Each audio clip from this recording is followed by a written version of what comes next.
नेतृत्व म्हणजे फक्त पद नव्हे, नेतृत्व म्हणजे समाजासाठी उभे राहणे, स्वतःच्या गावाच्या विकासासाठी निष्ठेनं काम करणारा एक सामाजिक कार्यकर्ता, अर्थात बीड जिल्ह्यातील वानगाव येथील लोकनियुक्त सरपंच श्री संतोष भाऊराव जोगदंड. गावाच्या सर्वांगीण विकासासाठी अहोरात्र झटणारे समाजसेवक.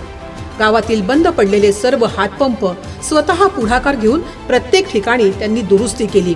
नव्याने पंप बसवून प्रत्येक घरापर्यंत स्वच्छ पाणी पोहोचवण्याचा यशस्वी प्रयत्न केला. याचबरोबर संपूर्ण गावात वृक्षारोपण मोहीम राबवली. हरित आणि स्वच्छ वानगावचे स्वप्न साकार करण्याचा त्यांचा संकल्प आहे. अंगणवाड्या, वस्तीशाळा आपण सुरू केल्या.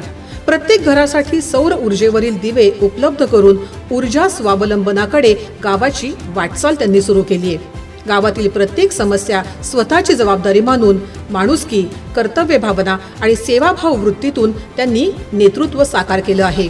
श्री संतोष भाऊराव जोगदंड यांना आपण मानव अधिकार पुरस्कार देऊन सन्मानित करीत आहोत. समाजाला दिशा देणारे त्यांचे कार्य, त्यांच्या या कार्याला अधिक स्फूर्ती, बळ मिळावे हीच या पुरस्कार देण्यामागची भावना.